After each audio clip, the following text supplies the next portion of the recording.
Hello बच्चों। इससे पहले हमने चैप्टर 3 मैट्रिक्स कंप्लीट किया है। आज हम चैप्टर 4 सारणिक डिटर्मिनेंट्स स्टार्ट कर रहे हैं। देख लेते हैं। सबसे पहले इसमें इंट्रोडक्शन दिया गया है। पिछले अध्याय में हमने मैट्रिक्स और मैट्रिक्सों के बीजगणित के विषय में अध्ययन किया था। हमने बीजगणित समीकरणों के निकाय को मैट्रिक्स के रूप में व्यक्त करना सीखा था। रैखिक समीकरण हमने देखी थी पिछले चैप्टर में मैट्रिक्स में भी, जहाँ पे रैखिक समीकरणों को इस तरह से हम मैट्रिक्स के रूप में लिखते थे। यहाँ पे कैपिटल एल ब्रैकेट 8 होते थे। इन समीकरण निकाय का अद्वितीय हल होता है। जैसे रैखिक समीकरण दिया गया है, इसका अद्वितीय हल या कोई हल नहीं या अनंत हल होते हैं, ये होता था। ये हमने कोई हल नहीं अथवा इनको A1 B2 minus A2 B1 संख्या द्वारा अव्यक्त किया जाता है। जिसे यदि A1/A2 not equal to B1/B2 रूप में लिखा जाता है, इसे क्रॉस मल्टीप्लाई करके इसको इधर लेके आ जाएंगे तो ओ में ये वाला रूप प्राप्त होगा। इन समीकरण निकायों का अद्वितीय हल होता है यह संख्या ये A1B2 माइनस A2 B1 जो समीकरण निकाय के अद्वितीय हल ज्ञात करती है, जिसे मैट्रिक्स रूप में इस तरह से लिखा जाता है। इसे तथ्य संबंधित है। इसे ए सारणिक या डेट कहते हैं। सारणिक को का इंजीनियरिंग विज्ञान, अर्थशास्त्र, समाज विज्ञान इत्यादि में अनुप्रयोग किया जाता है। इस अध्याय में केवल हम प्रविष्टियों के 3 कोटि या 3 ऑर्डर के सारणिकों पर विचार करेंगे। इसके बाद दिया गया है सारणिक डिटर्मिनेंट्स। एन कोटि के प्रत्येक वर्ग मैट्रिक्स केवल सारणिकों में वर्ग मैट्रिक्स का ही उपयोग किया जाएगा और दूसरी कोई भी मैट्रिक्स काम में नहीं आएगी। यानी कि 1x1, 2x2, 3x3 क्रम की जो मैट्रिक्स होगी वही केवल सारणिकों में उपयोग की जाती है।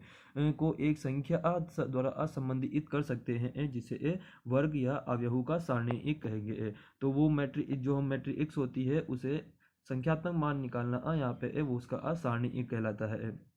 उस मैट्रिक्स का सारणिक कहलाता है जिसे ए से संबंधित किया जाता है। जिस तरह से दिया गया है यहाँ पे matrix A B C D, यहाँ पे इसके 4 एलिमेंट है तो वो ए सारणिक को इस तरह से लिखा जाएगा। इन कैपिटल जो ब्रैकेट्स होते हैं उनको केवल 2 लाइन से दिखाया जाएगा। इसे सारणिक ए इस तरह से लिखा जाएगा या फिर आप इंग्लिश में डेट ए लिखकर द्वारा भी व्यक्त कर सकते हैं। मैट्रिक्स ए के लिए ए सारणी ए को ए का सारणिक पढ़ते हैं। केवल वर्ग मैट्रिक्स के ए सारणिक होते हैं। सारणी किसके होते हैं? सिर्फ और सिर्फ वर्ग मैट्रिक्स के होते हैं, किसी दूसरी मैट्रिक्स के ए नहीं होंगे।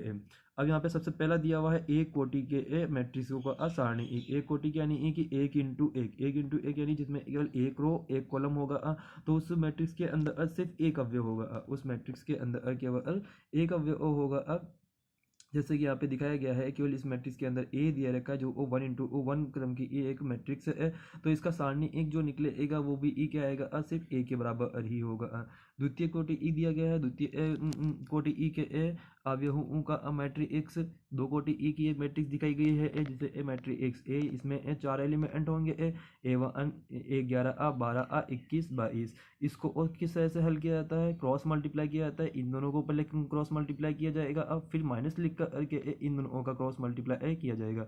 यहाँ पे A21 आएगा स्मॉल a। तो ये 2 क्रम की ई कोई मैट्रिक्स दे रखी है, उसका सारणिक इस रूप में लिखा जाएगा और इस सारणिक को हल करके इस तरह से लिखा जाता है। तो यहाँ पे ये ए कैपिटल ब्रैकेट लगे हुए हैं, इसका मतलब वो सारणिक है। और इस तरह से केवल लाइन के बीच में लिखना वो उसका सारणिक ये मैट्रिक्स है और ये सारणिक रूप में मान लिखना है। एक उदाहरण दिया गया है 2 4 -1 2 का मान ज्ञात कीजिए। तो यहाँ पे इसका मान ज्ञात करना है। मान ज्ञात करने के लिए इसको इससे मल्टीप्लाई करेंगे तो 2 को 2 से किया तो 4 आ जाएगा। इसको इससे मल्टीप्लाई करेंगे तो माइनस का 4 आ जाएगा और फॉर्मूले में यहाँ बीच में माइनस होता है तो माइनस माइनस प्लस हो जाएगा। तो 4 और 4 कितने हो गए? 8। इस सारणी का मान कितना आ जाएगा? हमारे पास 8 प्राप्त हो जाएगा। इसी तरह से यहाँ पे एग्जाम्पल नंबर 2 दे रखा है x+1 x-1 और x। इसको भी मान ज्ञात कीजिए। मान ज्ञात करना है, इसके लिए पहले इन दोनों को क्रॉस मल्टीप्लाई करेंगे, फिर इसको क्रॉस मल्टीप्लाई करेंगे और फॉर्मूले के अनुसार बीच में माइनस लगा देंगे।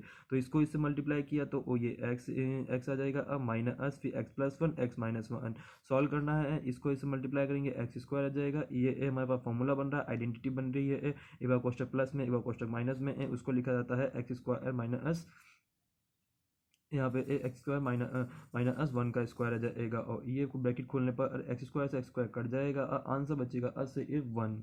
यहाँ पे ये इसका एक जो है वो इस सारणी एक का आंसर प्राप्त हो जाएगा। फिर आती है 3 × 3 कोटि ई की ई मैट्रिक्स एक्स, उसका सारणी एक निकालना। 3 × 3 कोटि के मैट्रिक्स का सारणी एक, तो यहाँ पे इसको सारणी एक को इस रूप से लिखा जाएगा। अब कोई भी ई मैट्रिक्स दी रखी होगी, इसको कैपिटल ब्रैकेट में रही होगी, इसे सारणी के रूप में लिख दिया। अब इसका सॉल्यूशन करने के लिए यहाँ पे ये first row, second row, third row, first column, second column, third column, किसी एक रो या कॉलम को लेकर और उसके अनुदिश क्या किया जाएगा, प्रसरण किया जाएगा, या उसका विस्तार किया जाएगा, उसे हम कहेंगे उसका सॉल्यूशन करेंगे। मतलब अब यहाँ पे इन सभी के लिए कुछ सिंबल्स दे रखे हैं। तो यहाँ पे ये जो 3 × 3 क्रम की मैट्रिक्स होती है उसके लिए सिंबल होता है प्लस माइनस प्लस, फिर minus plus minus plus minus plus. ये 3 × 3 क्रम की इस सारणी के लिए ए सिंबल होते हैं। मतलब कि A11 यहाँ पे ए प्लस में है, फिर ये माइनस में है, ये प्लस में पढ़ा जाता है, फिर ये माइनस में, ये प्लस में, ये माइनस में, मतलब कि एक के बाद में एक आता है। तो यहाँ पे ए प्रथम पंक्ति R1 के अनुदिश इस प्रसरण करके दिखा रहा है कि बुक में R1, ये हमारे पास जो है ये हमारे पास R1 है, पूरी पंक्ति ई R1 है, ये R2, ये R3। तो R1 से किसी भी, चाहे आप किसी रो से करें, किसी भी रो से सॉल्व करें, या भी किसी भी कॉलम से इसको सॉल्व करें, आंसर आपका असमान प्राप्त होता है। तो यहाँ पे सॉल्व करने के लिए 1 11, तो 1 11 के लिए सॉल्व करेंगे सभी को 2 क्रम की ई मैट्रिक्स में बदलना होता है। तो 1 11 के लिए सॉल्व करते समय 1 11 लिखा जाएगा, और इसके साथ में ये वाली ई मैट्रिक्स में जिसके लिए 1 11 जिस पर रो में आ रहा है उस रो और कॉलम को छोड़ दिया जाता है, बाकी बचे हुए एलिमेंट को एक दूसरी 2 क्रम की इस सारणी में लिखा जाता है। इस तरह से ये लिखा गया। फिर A12, क्योंकि हमने फर्स्ट रो के रेस्पेक्ट में इसको सॉल्व कर रहे हैं, A12 लिया जाएगा। उसके लिए A12 में किसको छोड़ेंगे, ये वाली रो छूटेगी और ये वाला कॉलम छूटेगा, बाकी क्या रह जाएगा 21, 31, 23 और 33। तो इस वाली में ये ले लिया जाएगा, और इस वाले में A12 के साथ में माइनस आ रहा है, इसलिए यहाँ पे माइनस बचेगा सॉल्व करते समय। इस तरह फिर A13 के साथ में लिया जाएगा। A13 के लिए ये छूटेगा, और ये छूटने के बाद में ये अपने पास चारों और बाकी रह जाएंगे, इनको सारणी के रूप में लिख दिया जाएगा। सभी को लिखने के बाद में 2 × 2 क्रम की मैट्रिक्स बन जाएगी, और उसे सॉल्व कर लिया जाएगा। जैसे हमने पहले 2 × 2 क्रम की ई मैट्रिक्स को सॉल्व किया है। इसी तरह से R2 को सॉल्व करके दिखा रहे हैं, और यहाँ पे पहले इसका हम C1 के साथ में सॉल्व किया। तो आप किसी के सभी साथ सॉल्व करें, सारणी ई का मान चेंज नहीं होता है, समय समान मान प्राप्त होता है। एक सारणी को किसी भी ई पंक्ति या स्तंभ के अनुदिश प्रसरण करने पर या हल करने पर समान मान प्राप्त होता है। टिप्पणी: गणना को सरल करने के लिए हम सारणी का उस पंक्ति या स्तंभ के अनुदिश प्रसरण करेंगे जिसमें शून्यों की संख्या अधिक होगी। आपको वो पंक्ति या कॉलम रो या कॉलम चुनना है जिसमें शून्यों की संख्या ज़्यादा हो, उसको सॉल्व करना आसान रहेगा, क्योंकि जितने जीरो ज़्यादा रहेंगे उसका मान उतनी जल्दी ही जीरो प्राप्त हो जाएगा और हल हो जाएगा। सारणिकों का प्रश्न करते समय -1 i + j से गुणा करने के स्थान पर i + j के सम को लिया जाता है। जैसे एक यहाँ पे चिन्ह कैसे लिए जाएंगे, तो चिन्ह जैसे 11 है, 11 एक और एक कितना होता है 2, ये सम संख्या प्राप्त हो गई इसलिए इसमें प्लस है। 1 और 2 3 होता है, 3 मतलब अब विषम आ गया तो ये माइनस हो गया। फिर 1 और 3 4 होता है, तो ये क्या आ जाएगा, सम आ जाएगा। अब फिर इसी तरह से 2 और 1 3 विषम होता है, तो यहाँ पे माइनस आ गया। 2 और 2 4 होता है, तो उसी तरह प्लस आ गया। तो जिस संख्याओं के जोड़ में सम संख्या आएगी वो प्लस, और जिसमें विषम संख्या आएगी उसे हम माइनस लिखेंगे, लिखा जाएगा।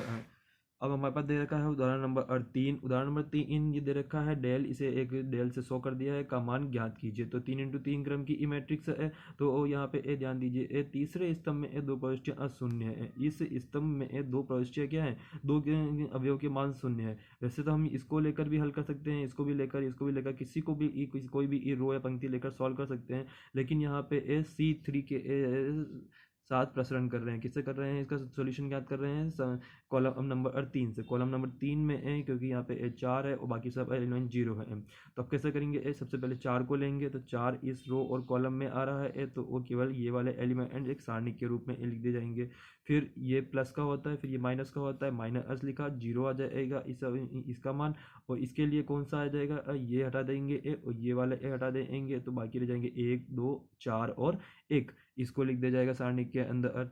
फिर ये लास्ट वाला जीरो के लिए ये वाला और ये वाला छुपा दिए जाएंगे, ये चारों एलिमेंट बाकी रह जाएंगे, इसको वो 2 × 2 क्रम की मैट्रिक्स सारणिक में लिख दिया जाएगा। अब इसे सॉल्व कर लेंगे, ये 4 ऐसे ही आ जाएगा, इसको लिए इसको इससे मल्टीप्लाई करेंगे, इसको इससे मल्टीप्लाई करेंगे, और बीच में फॉर्मूले का माइनस रहता है।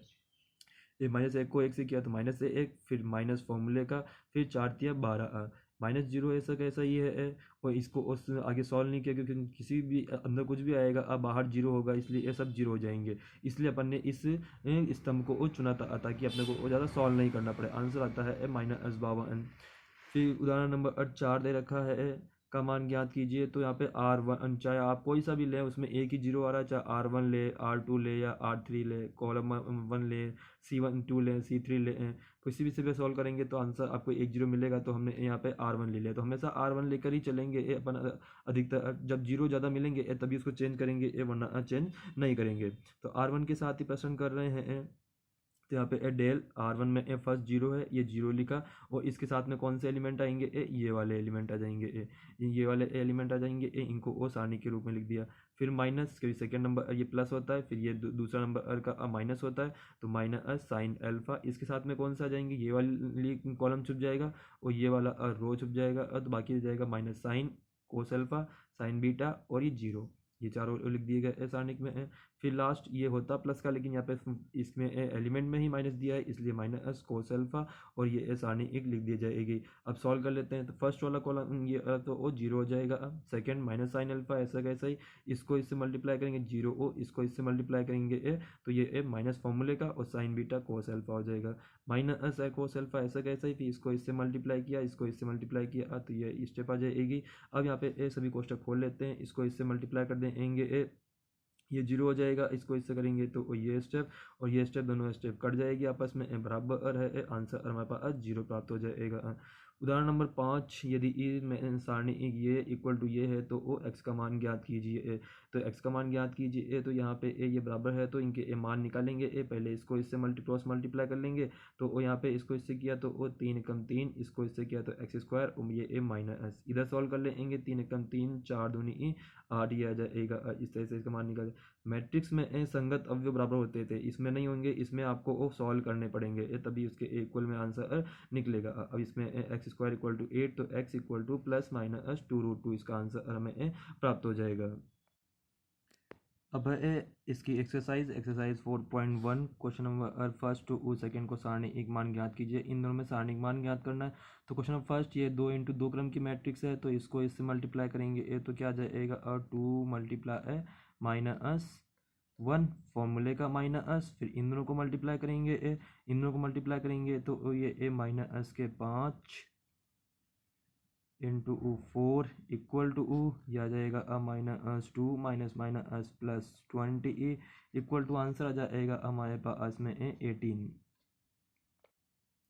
इसी तरह से क्वेश्चन नंबर सेकंड को सॉल्व करेंगे, इसको इससे मल्टीप्लाई करेंगे, तो कोस स्क्वायर थीटा, फिर फॉर्मूले का माइनस, फिर इन दोनों को मल्टीप्लाई करेंगे, तो साइन स्क्वायर थीटा, माइनस में भी minus sine square theta, minus minus बीच में प्लस हो जाएगा, फिर cos square theta plus sine square theta equal to कितना आ जाएगा, 1 आ जाएगा।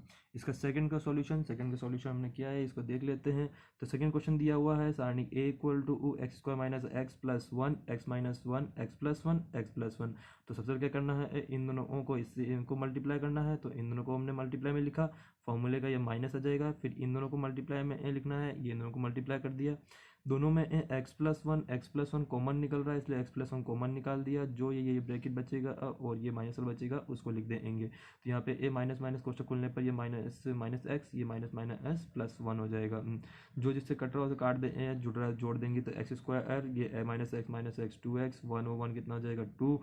फिर इसके बाद में इसके गुणनखंड कर दें, कोष्टक खोल देंगे, तो x को इससे सबसे मल्टीप्लाई किया, ये स्टेप आ जाएगी, if 1 से किया ये आ जाएंगे, फिर 2x से 2x कट गया, बाकी जो बच जाएंगे उन्हें यहाँ हम लिख देंगे। ये -2 आ रहा है, ये प्लस का है, तो एक कम हो जाएगा, तो माइनस का x² आ जाएगा, और ये आंसर कंप्लीट हो जाएगा।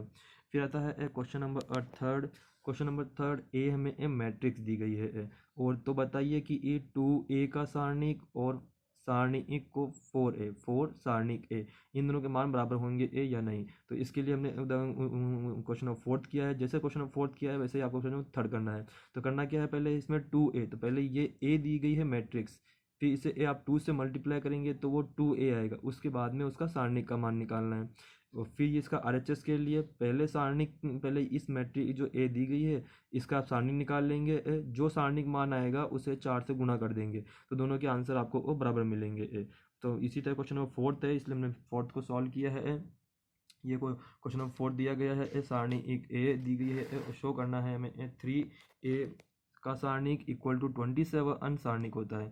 तो LHS लिया है, सबसे पहले LHS के लिए पहले क्या निकालना है 3a। तो ये मैट्रिक्स दी गई है, इसे 3 से गुणा कर देंगे। ये 3 से गुणा करने पर और ये 3 से गुणा कर दिया। अब इसे इसका मान निकालना है यानी सारणिक निकालना है। सारणिक निकालने के लिए इसका C1 के सापेक्ष मैंने क्या कर दिया, इसका विस्तार कर दिया, प्रसरण कर दिया। तो C1 के सापेक्ष क्योंकि C में 0 और ज़्यादा आ रहे हैं C1 में इसलिए यहाँ पे इसमें एक 3 है और बाकी 2 एलिमेंट 0 है। तो ये फर्स्ट वाला 3 के लिए जब लिखेंगे तो ये 4 एलिमेंट आ जाएंगे इसके अंदर। माइनस सेकेंड नंबर ये माइनस का होता है, ये प्लस, ये माइनस, ये प्लस, 0 के साथ में फिर इसके लास्ट वाले 0 के साथ में लिख लेंगे। तो इसको सॉल्व कर लेंगे, बाकी सब 0 हो जाएंगे। इस तरह से इसका आंसर आ जाएगा 108। फिर निकालना है 27 मैट्रिक्स सारणिक ए। तो इस बार इस सारणिक ए ये वाली है, डायरेक्ट इसका पहले आप सारणिक निकालेंगे, मान निकालेंगे इस मैट्रिक्स का। तो C1 के सापेक्ष विस्तार करेंगे, सेम इस तरह से करेंगे। तो यहाँ पे 1 के सापेक्ष में ये 4 एलिमेंट लिख दिए जाएंगे, बाकी ये 0 आएंगे, इसलिए मैंने इनको सारणिक भी नहीं लिखा है, डायरेक्ट इनका मान 0 ही कर दिया है। और इसको सॉल्व कर लेंगे इस वाले को। तो 2 1 को 4 से करेंगे तो 4 माइनस 2 0 हो जाएगा। अब यहाँ पे 4 माइनस 0 इक्वल टू 4 आ गया। फिर इसे जो आंसर आएगा उसे 27 से मल्टीप्लाई कर देंगे तो 108 मिलता है। अतः LHS व RHS हमारे पास बराबर प्राप्त हो जाते हैं। फिर क्वेश्चन नंबर 5 दिया गया है। क्वेश्चन नंबर 5 में क्वेश्चन दिए गए हैं सभी तीन इंटू तीन क्रम के सारणी एक दिए गए हैं, इन्हें सॉल्व करना है। तो इनमें से कोई एक सॉल्व किया हमने यहाँ पे सेकंड सॉल्व किया है, बाकी आप इसे सॉल्व करके देख लेंगे। सेकंड नंबर और सेम जैसे अभी ये हमने फोर्थ वाला किया है सेम वैसे करना है। ये सारणिक दिया गया है, सारणी एक में ऐसे R1 के सापेक्ष में विस्तार करें। अब यहाँ किसी में भी 0 नहीं आ रहा है तो आप कोई भी चाहे R1 ले सकते हैं, R2 ले सकते हैं, R3 ले सकते हैं, C1 C2 C3 कोई सा भी लेके सॉल्व कर सकते हैं। तो हमेशा अपन R1 की ही आदत डाल रहे हैं इसलिए R1 से ही सॉल्व करेंगे। तो R1 से सॉल्व करने के लिए पहले नंबर फर्स्ट से शुरू करते हैं। ये 3, इसके साथ में ये 4 एलिमेंट आ जाएंगे। एलिमेंट कैसे लेने होते हैं, जिसको भी आप ले रहे हैं, जैसे हमने 3 लिया है तो 3 जिस भी कॉलम और जिस भी रो में आएगा उनको छुपा दो, बाकी सभी ये बचे हुए को दूसरे सारणिक में लिख दो। फिर ये माइनस, ये वाला माइनस तो वो फॉर्मूले का जो लगता है, और ये -4 यहाँ पे इसका मान आ गया। फिर इसके लिए -4 को ये कॉलम छुप गया, ये वाली रो छुप गई, तो बाकी रह जाएगा केवल 1 2 और ये -2 और 1 आ जाएगा। फिर 5 इसको लिखने के लिए यहाँ पे 5 ये वाली रो और ये वाली कॉलम हट जाएगा, ये बाकी रह जाएंगे चारों, और इन चारों को लिख देंगे। अब सॉल्व कर लेंगे। 1 को 1 से गुणा किया, 1 आ गया। फॉर्मूले का बीच में माइनस लगता है, फिर 3 दूनी 6, माइनस के 6 आएंगे, फॉर्मूले ए का माइनस, तो यहाँ पे हो जाएगा अब प्लस का 6 हो जाएगा। फिर इसके बाद में इसको लिखेंगे 1 को 1 से किया तो 1 और ये 2 इंटू 2 4, और ये -4 आएंगे जो फॉर्मूले के उससे प्लस के 4 बन जाएंगे। इसी तरह इसको भी लिख लिया, और इन सभी को सॉल्व करने के बाद में 46 आ गया है। तो इसी तरह से आप बाकी सारे सभी भी सॉल्व कर लेंगे। क्वेश्चन नंबर 6 सेम इसी तरह से सॉल्व करना है। क्वेश्चन नंबर 7 यहाँ पे x के मान ज्ञात कीजिए, मान ज्ञात कीजिए। तो यहाँ पे 2 सारणिक दिए गए हैं, इन्हें हम सॉल्व कर लेते हैं। तो यहाँ पे फर्स्ट वाला सॉल्व किया है। यहाँ पे ये देखिए ये वाली सारणी एक इस सारणी के बराबर है, तो यहाँ पे सारणी के मान निकालने पड़ेंगे। तो इसको और सारणी का मान निकालने का वही तरीका, 2 को 1 से गुणा किया, ये इसको इससे गुणा किया, 5 को 20, बीच में माइनस लगता है फॉर्मूले का। इधर भी इसको इससे मल्टीप्लाई किया, इसको इससे मल्टीप्लाई किया, और ये आ जाएगा 2 में ऐसे 20 गए तो वो माइनस के 18, माइनस के 24 को इधर ले आएंगे, प्लस के 24 हो जाएंगे, 2x² बच जाएगा। इधर माइनस कर देंगे, 24 में से 18 गए तो 6, ये 2x² ऐसे का ऐसा ही आ जाएगा। फिर ये 2 से डिवाइड कर देंगे तो 3 आ जाएगा, स्क्वायर हटेगा तो यहाँ पे प्लस माइनस √3 आ जाएगा। तो x के प्लस माइनस √3 दो मान प्राप्त हो जाएंगे। इसका आज सेकंड आप इसी तरह से एक से सॉल्व कर लेंगे। अगला 8 दिया गया है, 8 को भी आप सॉल्व करेंगे तो आपको इसी तरह से सॉल्व हो जाएगा। इसको इससे किया तो वो x² आ जाएगा, 18 दूनी ई माइनस के 36 हो जाएंगे। इधर सॉल्व करेंगे तो 6 4 36 हो जाएंगे, ये 18 दूनी ई 36 हो जाएंगे, तो उधर 0 हो जाएगा। आंसर हमारे पास प्राप्त हो जाएगा, प्लस माइनस 6 प्राप्त हो जाएगा। इसी तरह से आप ये पूरी एक्सरसाइज कंप्लीट कर लेना। अगर किसी भी प्रकार की ये कोई दिक्कत आती है तो हमें आप कमेंट बॉक्स में कमेंट कर सकते हैं।